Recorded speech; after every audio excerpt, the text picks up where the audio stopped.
अगर आपको डॉक्टर बनना है या फिर नीट की तैयारी करनी है या फिर अपने बच्चों को डॉक्टर बनाना है या फिर उनको नीट की तैयारी करना है तो ये वीडियो आपके लिए बहुत ही महत्वपूर्ण है। अंत तक जरूर देखें। इस वीडियो में आप जानेंगे कि डॉक्टर बनने के लिए, नीट की तैयारी करने के लिए किन किन सब्जेक्ट को पढ़ना है, और ये भी जानेंगे इस वीडियो में कि नीट की तैयारी के लिए फिजिक्स में कितना ध्यान देना है, केमिस्ट्री के कितने पार्ट होते हैं, हर पार्ट से क्या समान क्वेश्चन आते हैं, किस पार्ट से ज्यादा क्वेश्चन आते हैं, बायो को कैसे पढ़ना है, और किन विद्यार्थियों को तैयारी जो नीट की तैयारी करना चाहते हैं वो तैयारी कब से शुरू कर सकते हैं, 10 से, 11 से, 12 से या फिर उससे पहले भी। इन सारी बातों को इस वीडियो में आप जानेंगे। इस वीडियो तक को शुरू से अंत तक देखें और अगर पसंद आए तो मेरे चैनल को जरूर सब्सक्राइब करें, क्योंकि आपके तक यह इंफॉर्मेशन पहुंचाने के लिए मैं बहुत मेहनत करता हूं।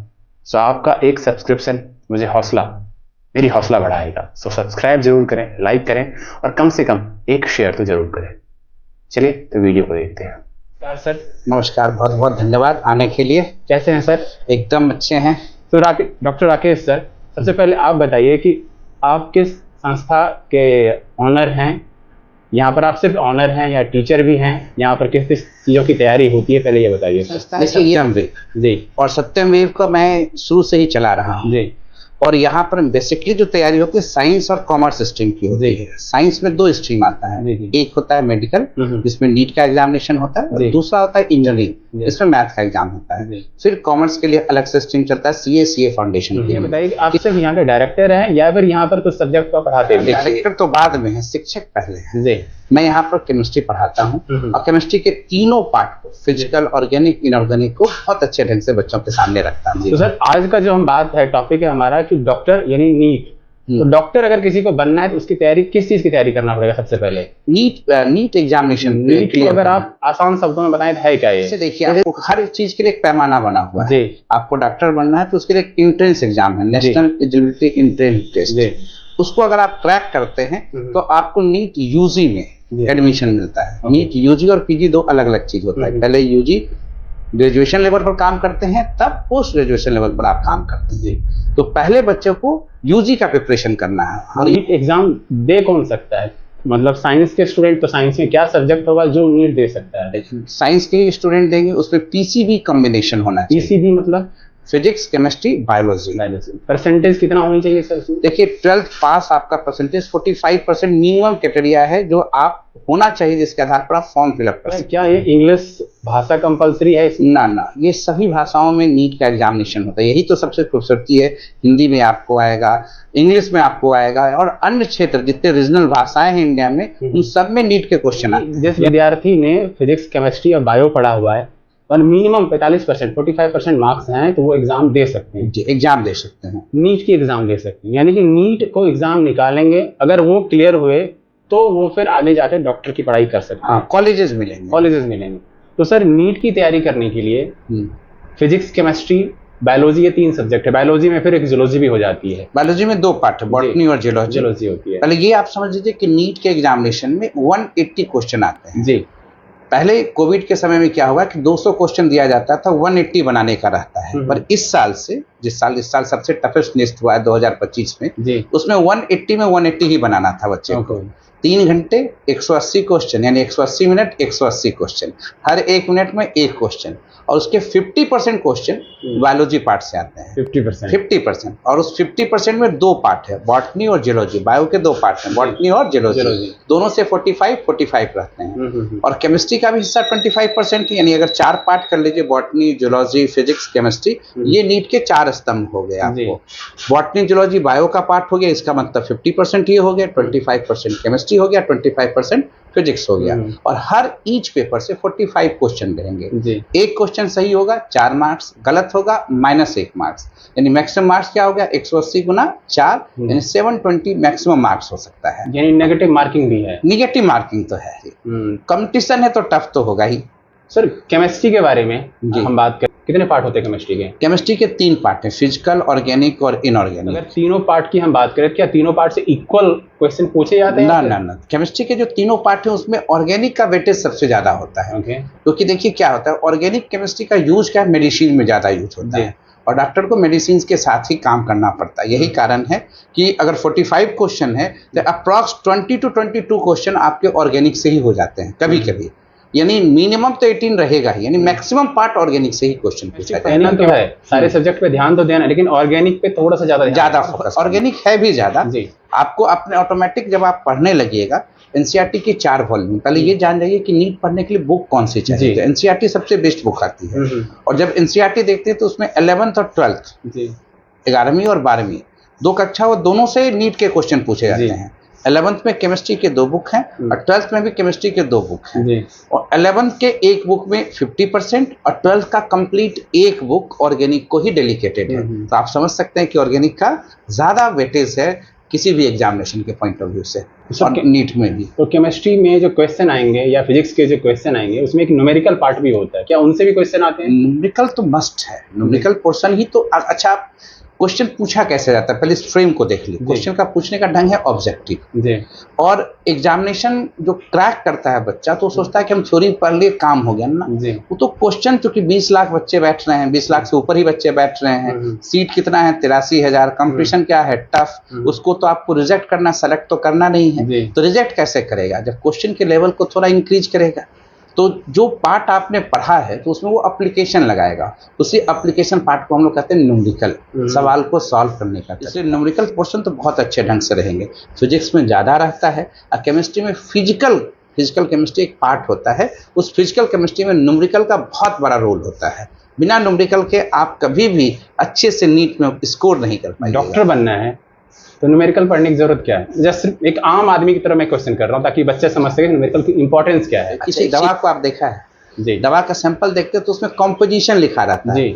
इस दवा में ये 20% है, ये 25% है, ये 40% है। उस कॉम्पोजिशन से मिलकर एक दवा, एक मेडिसिन तैयार होता है। तो डॉक्टर को पता होना चाहिए कि किस रेशियो, किस कैलकुलेशन से ये दवा फॉर्म हुआ है। अगर उसे कैलकुलेशन नहीं आएगा तो कितने अमाउंट में क्या डोज दिया जाए। एक सिंपल सी बात है कि without condition no reaction occur, बिना कंडीशन का कोई रिएक्शन नहीं होता है। तो शरीर में तो रिएक्शन की फैक्ट्री है। डॉक्टर क्या करता है, आपको निरोग करने के लिए क्या करता है, मेडिसिन डालता है, यानी रिएक्शन पर कंट्रोल करना चाहता है। और रिएक्शन पर कंट्रोल कैसे होगा, तो कितना अमाउंट में कौन सा डोज दिया जाए, तो उसके लिए तो कैलकुलेशन ही होगा। इसलिए न्यूमेरिकल जरूरी है। सर, एक और काफी वायरल वीडियो मैंने देखा था कि फिजिक्स में हम तो पढ़ते हैं कुछ और चीजें, फिजिक्स का डॉक्टरी से क्या लेना देना है? ये बात तो बहुत। आज देखिए मेडिसिन लाइन में डॉक्टर के पास जाते तो आपको क्या करता है, सबसे पहले हर एक चीज के लिए कहता है जांच लिख देता है। आप देखते हो हर एक चीज का जांच लिख देता है। यानी आप कहते हैं जांच क्यों लिख रहे हो, जब तुम डॉक्टर हो तो सब कुछ तो तुमको पता ही होना चाहिए।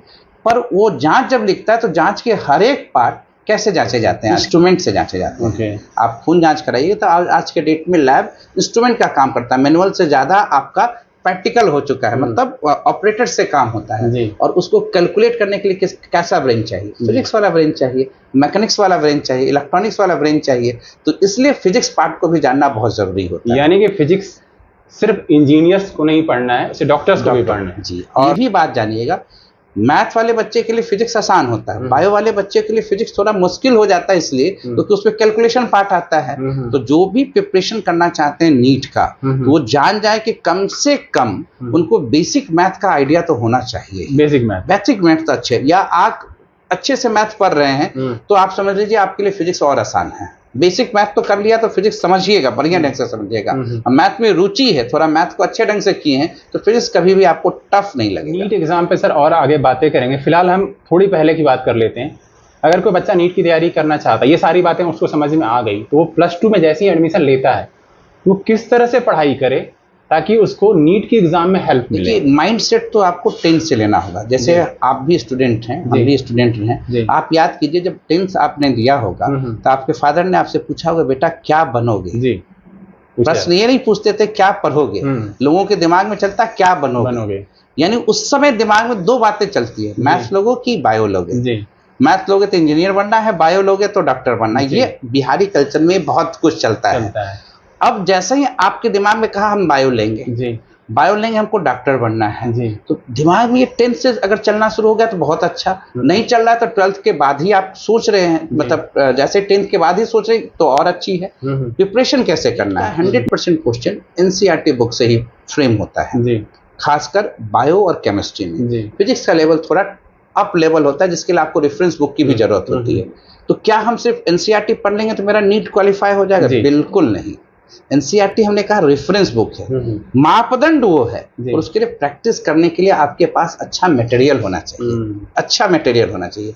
क्वेश्चन कैसा आएगा? ऑब्जेक्टिव। एनसीईआरटी में उतने ऑब्जेक्टिव क्वेश्चन तो दिए हुए नहीं है, उसने तो कॉन्सेप्ट दे दिया है। तो एनसीईआरटी एक सिलेबस हो गया, पैमाना हो गया कि उसमें जो लाइन लिखा हुआ उससे बाहर क्वेश्चन नहीं जाएगा, पर उससे आधारित आपके पास अगर मटेरियल है, रेफरेंस बुक है, कोई एक स्टैंडर्ड, आप उसको फॉलो कीजिए। हर चैप्टर में कम से कम 250 से 300 अच्छे न्यूमेरिकल पर प्रैक्टिस कीजिए। नीट लेवल के लेवल का यहाँ बहुत बड़ा ऊपर नीचे होता है। ये आप +2 में बता रहे हैं कि +2 ये करना है बच्चों को? जी, न्यूमेरिकल पे फोकस करना है, न्यूमेरिकल पर फोकस करना है, उस पर आधारित क्वेश्चन को बनाना है। अगर अब तो सिलेबस रिड्यूस हो गया है, 10 चैप्टर है केमिस्ट्री में 11th में, 10 चैप्टर है 12th में, 20 चैप्टर है, और 20 चैप्टर में हर चैप्टर में 250 क्वेश्चन को वो एक स्टैंडर्ड क्वेश्चन बना लिया, 2500 क्वेश्चन हो गया। अब उस 2500 क्वेश्चन को 2 बार 3 बार अगर रिपीट कर रहा है तो उसके लिए आसान काम हो जाएगा। ये चीज है। जिस तरह से बिहार बोर्ड के एग्जाम की बात कर रहे हैं, 10+2 की बात कर रहे हैं, कुछ क्वेश्चन रिपीट होते हैं, प्रीवियस ईयर के क्वेश्चन बहुत पूछे जाते हैं, क्या नीट के एग्जाम में भी ऐसा होता है? बिल्कुल होता है। नीट का एक बात समझिए, नीट में 180 मिनट 180 क्वेश्चन, हर एक मिनट में एक क्वेश्चन सॉल्व करना है। बहुत बार ऐसा हुआ कि क्वेश्चन एकदम रिपीट हुआ मिलेगा, पर अधिकांश नहीं। 45 क्वेश्चन है तो 5 क्वेश्चन रिपीट हो गया केमिस्ट्री में, तो बहुत बड़ी बात हो गया। पर हाँ, जब आप प्रैक्टिस सेशन करते हैं तो क्वेश्चन जैसा आप बनाए होंगे उसी से मिलता जुलता क्वेश्चन रहेगा। बहुत सारे बच्चे को एक समस्या होती है, अरे हमको साइंस डॉक्टर तो बनना है लेकिन हमको ड्रॉ करने नहीं आता है, हमें कैसे अमीबा बनाना है या कैसे बनाना है, तो क्या उसकी कोई जरूरत है नीट की एग्जाम में? बिल्कुल। देखिए, बायो पोर्शन जब आप लेते हैं तो आपकी ड्राइंग अच्छी होनी चाहिए। बायो में क्या होता है? Break the terms, clear the concept. Terms को जितना आप तोड़िएगा, कॉन्सेप्ट उतना क्लियर होगा। यानी पिक्चर आपका जितना बढ़िया हो गया, इसका मतलब आपने टर्म्स को तोड़ने के लिए सीख लिया है, तो आपका कॉन्सेप्ट उतना ही अच्छा होता चला जाएगा। इसलिए ड्राइंग तो आपको जरूरी आनी ही चाहिए।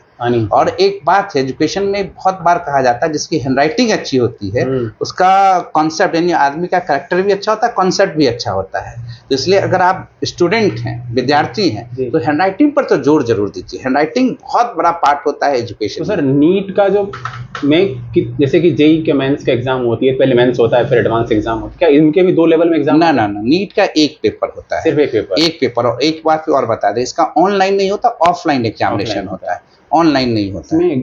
सर्कल गोला करना रहता है, गोला करना होता है, तो वो भी एक डिफिकल्ट पार्ट होता है। और उसमें भी बहुत बार बच्चे मिस्टेक कर जाते हैं कि क्वेश्चन तो बना लिया, एक मिस्टेक हो गया गोला करने में तो पूरा गड़बड़ हो जाता है। गोला आगे पीछे कर दिया तो वो भी चेक नहीं होगा, नहीं होता। इसलिए उसमें टेस्ट सीरीज का बहुत मायने है नीट के एग्जामिनेशन में। नीट के पहले कम से कम नीट का जैसा एग्जामिनेशन को टेस्ट के थ्रू आपको देना चाहिए। इसलिए टेस्ट सीरीज बहुत बड़ा मायने रोल अदा करता है नीट के एग्जामिनेशन। चाहे दे सकते हैं एग्जाम, एज क्राइटेरिया कुछ नहीं, 45% मार्क्स आने चाहिए, फिजिक्स केमिस्ट्री बायोलॉजी होनी चाहिए, और आपकी न्यूमेरिकल पार्ट यानी कि अच्छे होनी चाहिए। न्यूमेरिकल तो बहुत है, खासकर फिजिक्स में तो और अच्छा। इस बार आप नीट एग्जामिनेशन 2025 का आप रिव्यू देखिएगा, अधिकतर बच्चे रोते हुए निकल के आए। क्यों? तो भैया फिजिक्स बहुत टफ पूछा था। सही में वास्तविकता में क्वेश्चन टफ था, टफ लग भी जाता है बच्चे को बहुत बार, इसलिए क्योंकि कैलकुलेशन से दूर भागते हैं। तो कैलकुलेशन पर फोकस तो करना ही। तो सर, क्या आप जो यहाँ पे पढ़ाते हैं तो क्या बच्चों को प्रीवियस ईयर क्वेश्चन को प्रैक्टिस करवाते हैं? बिल्कुल। प्रीवियस ईयर क्वेश्चन तो एक आईना होता है। अगर वो आपसे लग रहा है तो आपको लगता है कि हम नीट का एग्जामिनेशन की तैयारी कर रहे हैं, किसी भी एग्जामिनेशन में अगर आप उस क्वेश्चन के प्रीवियस ईयर क्वेश्चन लगा पा रहे हैं, इसका मतलब है कि आप उस एग्जामिनेशन के लायक हो रहे हैं। तो प्रीवियस ईयर तो नेसेसरी, हम लोग तो शुरू से ही वही काम करते हैं कि प्रीवियस ईयर तो बनाना ही बनाना है, और साथ में एक टेस्ट सीरीज ज्वाइन किए रखना है। मतलब किसी भी एग्जामिनेशन में टेस्ट बहुत बड़ा मायने रखता है, और नीट में तो खासकर, क्योंकि यहाँ टाइम मैनेजमेंट का बहुत बड़ा लोचा है। आप जेईई में जाइएगा, 75 क्वेश्चन है 180 मिनट में, 75 क्वेश्चन बनाना है 180 मिनट में, और यहाँ 180 मिनट में 180 क्वेश्चन बनाना है। तो टाइम फैक्टर बहुत मायने रखता है। तो सर, इसमें जो बच्चों को रैंक जो मिलता है, रैंक क्या डिसाइड करता है? कॉलेज डिसाइड करता है या फिर? जितना बढ़िया रैंक आपका आएगा उतना बेस्ट कॉलेज ले सकते हैं, क्योंकि 2 तरह की चीजें होते हैं। जैसे मान लीजिए आप बिहार में से हैं, तो आपको 2 तरह का रैंक प्रोवाइड होगा। एक आपका बिहार का स्टैंडर्ड पर रैंक प्रोवाइड होगा और एक ऑल ओवर इंडिया लेवल पर रैंक प्रोवाइड होगा जी। तो अगर आपका ऑल इंडिया लेवल पर रैंक बहुत अच्छा है तो आप इंडिया के किसी भी जगह पर अच्छे कॉलेज में, मेडिकल कॉलेज में एडमिशन ले सकते हैं। बिहार का रैंक आपका अच्छा है तो बिहार वाला जो अच्छा कॉलेज है उसमें आप एडमिशन ले सकते हैं। यानी आपका एडमिशन किसी भी कॉलेज में हो, आप डॉक्टर तो बनेंगे ही बनेंगे। जी जी जी। बस अगर एक अच्छा कॉलेज हुआ तो आपकी वहाँ शायद पढ़ाई बेहतर मिले। हाँ। ये एक उम्मीद हो सकती है। देखिए डॉक्टर पढ़ना तो है ही डॉक्टरी में। अब डॉक्टरी का एक फेमस चीज है कि बाहरी लोग बिहार या यूपी में डॉक्टरी करने के लिए क्यों आना पसंद करते हैं? क्यों करते हैं? क्योंकि यहाँ पॉपुलेशन ज़्यादा है। पॉपुलेशन ज़्यादा है तो मरीज भी ज़्यादा है, मरीज ज़्यादा है तो डॉक्टरी क्या सीखने का चीज़ है। जितना पेशेंट के साथ रहेंगे उतना ज़्यादा सीखेंगे। सर इस पे तो बहुत सारी फिल्में बन चुकी है कि मुन्ना भाई एमबीबीएस भी है, बहुत सारी फिल्में बनी है, लेकिन बहुत सारी फिल्मों में से एक फिल्म ऐसी भी है, डॉक्टर तो बनना चाहता है लेकिन कोई मरीज के लिए नहीं काम करना चाहता, सब पैसे के लिए काम करना चाहता है। तो यूपी बिहार में डॉक्टर तो बनना चाहता है लेकिन वो मरीज के लिए नहीं बनता है, पैसे के लिए। सर बहुत सारे लोग जो नीट नहीं निकाल पाते हैं, क्या वजह होती है नहीं निकाल पाते हैं? देखिए एक तो कंपटीशन टफ है जी। अब 20-22 लाख बच्चे बैठ रहे हैं, 83,000 बच्चों को मिलना है सीट। 83,000 में 53,000 सीट आपका गवर्नमेंट का है, बाकी प्राइवेट का है। तो आप एक तो कंपटीशन टफ है जी। तो इसलिए आपको लग रहा है कि यहाँ पर सिलेक्शन होना बहुत जिसका सिलेक्शन होता है वो काबिल तारीफ बच्चा होता है, इसलिए सिलेक्शन थोड़ा टफ हो जाता है। अब आप देखिए क्या है कि जो प्राइवेट कॉलेज है उसमें आम बच्चे तो जा नहीं सकेंगे, उसका फीस बहुत ज़्यादा होता है। आपको गवर्नमेंट में जाना है, गवर्नमेंट में सीट बहुत कम है और आपकी तादाद ज़्यादा है क्योंकि एज लिमिट नहीं है। तो आप कोई बच्चे 4 बार अटैम्प्ट लेते हैं, 5 बार अटैम्प्ट लेते हैं, 6 बार अटैम्प्ट लेते हैं, फाइट तो ज़्यादा है। आप देखिए हर साल अगर बिहार की बात करें तो हर साल कम से कम 12 लाख बच्चे तो यही तैयार हो जा रहे हैं, 12th दे रहे हैं जी। ऑल ओवर इंडिया लेवल पर कितने दे रहे होंगे आप सोचिए। तो भीड़ तो बढ़ता जा रहा है, एज लिमिट नहीं है, तो क्राउड बढ़ता जा रहा है, सीटें उतने पर ही हैं, तो कंपटीशन तो टफ होगा ही। क्या सर सीट भी, कॉलेजेस की संख्या भी कम है क्या? कॉलेजेस तो हर साल बढ़ते हैं और उस हिसाब से तो नहीं बढ़ते जिस हिसाब से हमारी आबादी बढ़ती है जी। हमारा जो रिक्वायरमेंट है उस हिसाब से तो कॉलेज एक दिन में तो कॉलेज बन नहीं सकता है। किसी कॉलेज को बनाने में करीब 5 साल 10 साल लग जाते हैं और पर हर साल हमारा जो पॉपुलेशन है बहुत तेजी से बढ़ जाता है। सर यहाँ पर एक प्रश्न है, जो डॉक्टर बनने के सपना होते हैं बहुत सारे, कुछ विद्यार्थी को मैं भी जानता हूँ, डॉक्टर नहीं बन पाए तो वो जिनके पिता के पास पैसे थे, पैसे देकर वो चाइना या रसिया चले जाते हैं। तो क्या चाइना और रसिया से जब डॉक्टरेट की जो पढ़ाई करके आते हैं, वो डॉक्टर की डिग्री लेकर आते, क्या वो भारत में मान्य होती है? उसके लिए एंट्रेंस एग्जाम देना, मान्य तो होता ही, उसके लिए फिर से एक एग्जाम देना पड़ता है उनको, कि उनको प्रैक्टिस करने के लिए, भारत में प्रैक्टिस करने के लिए एक एंट्रेंस होता है, जो मैंने सुना है कि बहुत टफ होता है। हाँ टफ होता है, एंट्रेंस टफ होता है क्योंकि लेवल ऑफ क्वेश्चन जो होगा वो तो भारत अपने स्टैंडर्ड से बना के देगा कि आपने पढ़ाई करके आया और आपको प्रैक्टिस भारत में करना है, तो इसलिए आपको यहाँ का एंट्रेंस देना, अगर क्वालिफाई करते हैं तो आप भारत में प्रैक्टिस कर सकते हैं। तो सर जब तक वो एंट्रेंस टेस्ट पास नहीं करेगा आप भारत में प्रैक्टिस नहीं कर सकते हैं? प्रैक्टिस नहीं कर सकते। और मैंने जहाँ तक सुना है कि उस एंट्रेंस टेस्ट को पास करना सबके बस की बात नहीं होती, बहुत टफ होता है। सर जो माँ बाप करोड़ों रुपये खर्च करते हैं, जहाँ तक मैं जिस व्यक्ति को जानता हूँ उसने 1 करोड़ रुपये खर्च किए, तो रसिया या यूक्रेन कहाँ गया था पढ़ने के लिए, 1 करोड़ रुपये खर्च किए। अगर वो उनका डिग्री तभी वैलिड होगा जब वो भारत में जो इंटर्न टेस्ट होता देगा, तभी वो वैलिड होगा, तभी वो भारत में प्रैक्टिस कर सकता है, नहीं तो उसका 1 करोड़ रुपये किसी काम का नहीं हो सकता है, यानी पानी में जा सकता है।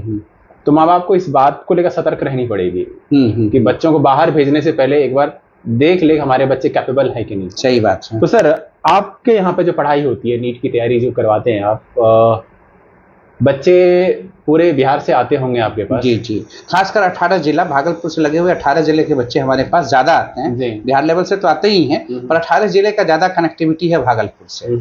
और हमारा प्रिपरेशन कराने का तरीका क्या होता है कि हम 2 काम करते हैं, बच्चे को पहले दिमाग में सेट करते हैं। अब वो देखो एक बोर्ड है और एक नीट है, बोर्ड का क्वेश्चन का पैटर्न अलग होता है, नीट का क्वेश्चन का पैटर्न अलग होता है, सिलेबस दोनों का सेम है। बोर्ड में 12th से क्वेश्चन पूछे जाएंगे, नीट में 11th 12th दोनों के क्वेश्चन पूछे जाएंगे। तो 11th तुम्हारा सबसे इंपॉर्टेंट ईयर्स होता है, यानी बेस ईयर जो होता है 11th, जैसे कहते हैं stronger root always give sweeter fruits, जड़ जितना मजबूत होगा फल उतना मीठा लगेगा। तो 11th जड़ है, जितना बढ़िया 11th जिसका होगा, जितना कूल माइंड से 11th करोगे, बेस जितना अच्छा करोगे, नीट के उतने नजदीक पहुंचोगे। ठीक है, जो कि सब कुछ जो कैलकुलेशन वाला पार्ट है वो 11th में ज्यादा है।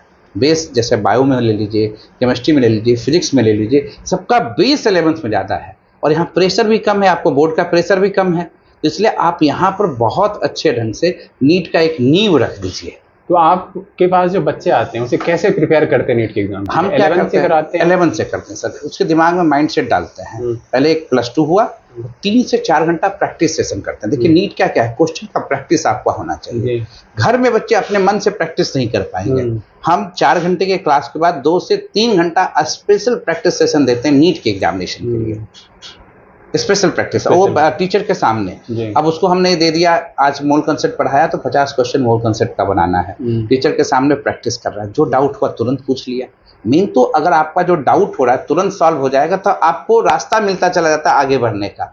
घर पर है, क्वेश्चन बना रहे हैं, 4 क्वेश्चन नहीं बना, आप ऊब गए, परेशान हो गए, मोबाइल से चेक करें। मोबाइल से जब चेक कर लीजिएगा तो चोरी करने की आदत पड़ जाएगी। और कोई आपको समझा दिया वहाँ पर कि ये ऐसे ऐसे यहाँ तुम मिस्टेक कर रहे हो, ऐसे करते तो ज़्यादा अच्छा रहेगा, तो कॉन्सेप्ट खुल जाता है।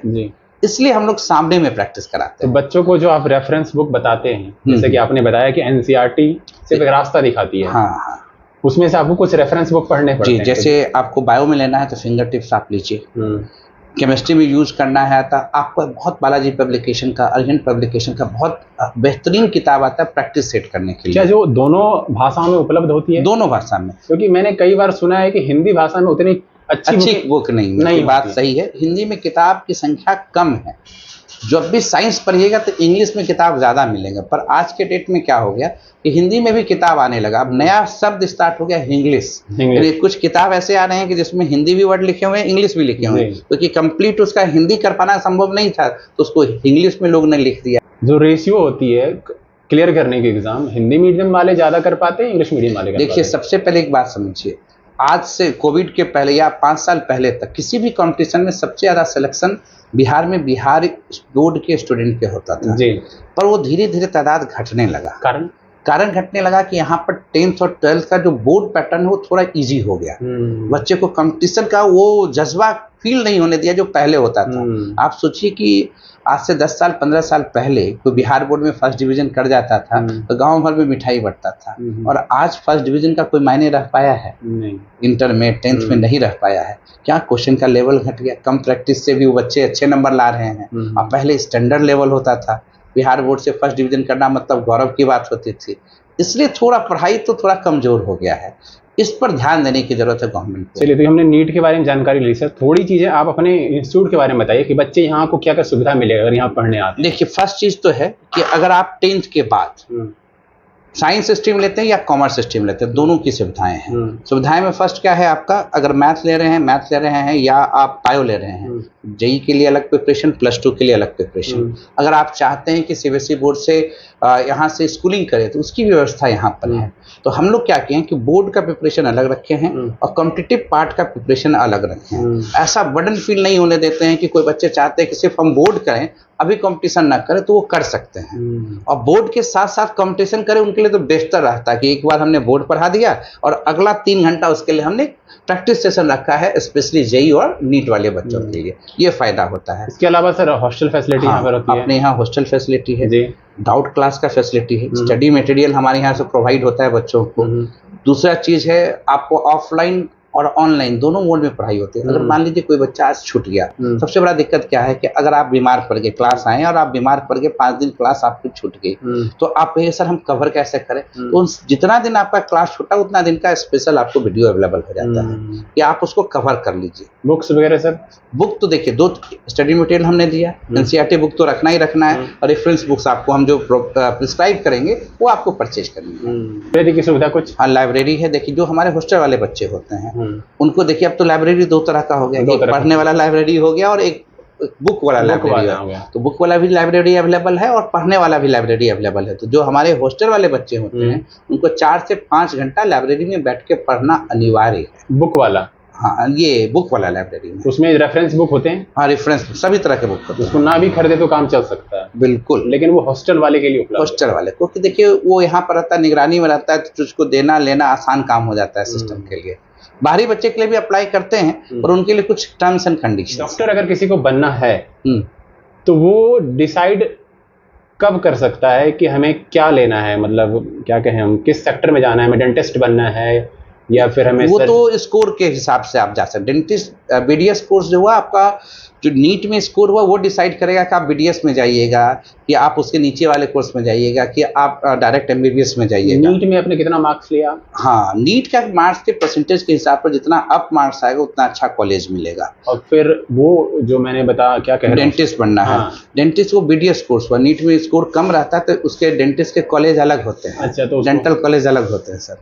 चॉइस नहीं हो सकता किसी का? नहीं, चॉइस हो सकता है। अगर हाई मार्क्स वाले के तो सब चॉइस है, सब चॉइस है। उसके लिए तो हाई मार्क्स वाले के लिए तो जो चाहेगा वो लेगा। अच्छा। लो मार्क्स वाले के लिए चॉइस नहीं तो वो बाद में चला जाता है डेंटिस्ट में, आयुष में चला जाता है। जैसे आप देखते हैं आयुर्वेदिक का हो जाता है, यूनानी हो जाता है, बहुत तरह के रोग है, वेटनरी भी होता है। यानी कि जिसको नीट में मार्क्स ज्यादा नहीं मिले, कॉलेज तो उसको मिल जाएंगे लेकिन उनके पास चॉइस कम हो जाएंगे कि डॉक्टर, ये डॉक्टर बनना है, वो डॉक्टर नहीं बनना। देखिए नीट में एक चीज आप समझिए, नीट क्वालिफाई करना आसान काम होता है। 720 में 360 में ही नीट क्वालिफाई कर देगा, पर सभी को कॉलेज नहीं मिलेंगे, क्योंकि कॉलेज उसको मिलेंगे जिसका टॉप स्कोर रहेगा। जैसे पिछले बार की बात बताते हैं, 720 में जिसको 610 था उसको भी कॉलेज नहीं मिल रहा था, पर इस बार तो पेपर टफ है तो 510 520 का भी उम्मीद लगा रहा है कि लोग को कॉलेज मिल जाएगा। तो फिर आप कहिएगा कि सर तो 360 पर क्वालिफाई क्यों कर देता है? देखिए, एक गवर्नमेंट सीट है और एक प्राइवेट सीट है। तो प्राइवेट कॉलेज का भी टर्म एंड कंडीशन है कि आपका नीट क्वालिफाई होना चाहिए। तो 360 मार्क्स आने वाले 20-22 लाख में करीब 10 लाख बच्चे होते हैं। उस 10 लाख में कोई ना कोई तो पैसा देके प्राइवेट कॉलेज में जाएगा ही। उस प्राइवेट कॉलेज के लिए ही एक 360 मार्क्स का क्राइटेरिया रखा हुआ है, ये समझना है। 360 चाहिए। हाँ, अगर आप प्राइवेट कॉलेज में मिले ना तब भी आपको नीट क्वालिफाई होना चाहिए। तो क्वालिफाई मार्क्स तो 360 ही रखा है। और गवर्नमेंट कॉलेज में लेने के लिए तो टॉप मोस्ट बच्चे को लेगा, ऊपर से बच्चे को लेगा, नीचे से तो बच्चे को लेगा नहीं। इसलिए रैंकिंग जो होता है, परसेंटेज ऑफ मार्क्स जो होता है वो हाई हो जाता है। चलिए सर, हम उम्मीद करते हैं कि जो इन्फॉर्मेशन मिलनी चाहिए बच्चों को प्रॉपर आप दे पाए होंगे। अगर कुछ और भी आपको क्वेरी हो तो आप सर से डायरेक्ट यहाँ आकर मिल सकते हैं। आप लोग ये भागलपुर में है, भागलपुर में मनाली पर सराय दोनों जगह ये सेंटर है। बहुत नियर प्लेस है, कहीं भी गूगल में टाइप कीजिएगा सत्यामेव, आसानी तक यहाँ से पहुँच सकते हैं। अगर प्रिपरेशन आपको 8 से ही सोचना है, 8 क्लास में आने के बाद आपके माइंडसेट इतने कैपेबल हो जाते हैं कि आपको क्या बनना है आपके दिमाग में चलने लगता है। 8वीं क्लास से आप सिंसियर हो जाइए कि आपको क्या लेना है। साइंस स्ट्रीम जाना है, कॉमर्स स्ट्रीम जाना है, या चल रहा है यूपीएससी बीपीएससी, तो सबका गेट पास यहीं से चालू होने लगता है। फोकस होइए इस पर, एजुकेशन पर। पढ़ाई ही एक ऐसा हथियार है जो किसी से भी लड़ सकता है, किसी पर भी भारी पड़ सकता है। तो और एक बात और मैं कहना चाहता हूँ, कोई कह दे कि पढ़ाई सबसे आसान काम है तो आप बिल्कुल इस पर विश्वास मत कीजिए। दुनिया के सबसे कठिनतम काम में पढ़ाई है, क्योंकि आप सब कुछ त्यागिएगा तभी एक एजुकेशन ले पाइएगा। कारण क्या, अगर मान लो क्लास में तुम बैठे हो, अचानक कोई तुमको डिस्टर्ब कर दिया, तो टीचर जो पढ़ा रहे हैं वो तुम सीख नहीं पाओगे। यानी बहुत कुछ त्यागना पड़ता है तब पढ़ाई लेना पड़ता है। इसलिए पढ़ाई दुनिया का सबसे कठिनतम काम है। माइंड को कूल रखना है, फ्रेश रखना है और एजुकेशन के प्रति समर्पित होना है। इसी का भी बहुत बहुत धन्यवाद देते हैं सर आने के लिए, समय दिए, धन्यवाद सर। सो आपको अगर वीडियो पसंद आए, ज़्यादा तक लोगों तक पहुंचाएं ताकि सर का मैसेज उन तक पहुंच सके और उनका जो डाउट है नीट को लेकर वो क्लियर हो सके। मिलते हैं किसी और वीडियो में, धन्यवाद।